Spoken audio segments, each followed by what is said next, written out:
এই পেজে ৮৪,০০০ ফলোয়ার, তারপরও কেন আমি অ্যাড চালালাম না? কেন আমি মনে করতেছি যে এই পেজটা আপনার এখনো অ্যাড চালানোর জন্য উপযুক্ত না?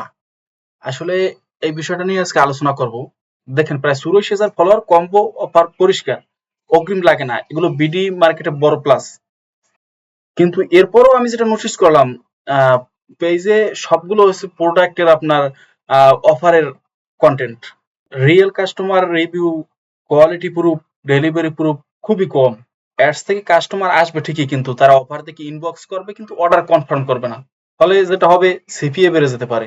তারপর আমি তাকে একটা নির্দেশনা দিলাম যে এভাবে ৭ থেকে ১০ দিন আপনি নিজেই অর্গানিক ভাবে চালান, তারপরে ছোট বাজেট দিয়ে আমরা শুরু করব অ্যাড চালানো। এই অবস্থায় পেজটা পার্শিয়ালি রেডি আছে, কিন্তু ফাউন্ডেশন ঠিক করলে এর থেকে ভালো রেজাল্ট পাওয়া যাবে।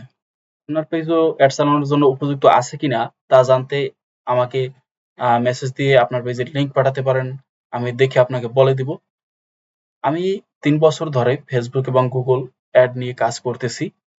আমাকে সবাই চেনে আমার ফেসবুক আইডি থেকে।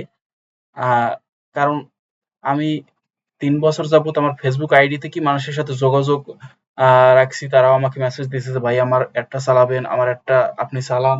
তারা মেসেজ দিত। বর্তমানে আমি একটা ফেসবুক পেজ ক্রিয়েট করছি, আর একটা ইউটিউব চ্যানেলে আমি কন্টেন্ট দিতেছি। তো যারা পেজ থেকে দেখতেছেন বা ইউটিউব থেকে দেখতেছেন, আপনারা কমেন্ট বা মেসেজ দিতে পারেন ফেসবুকে।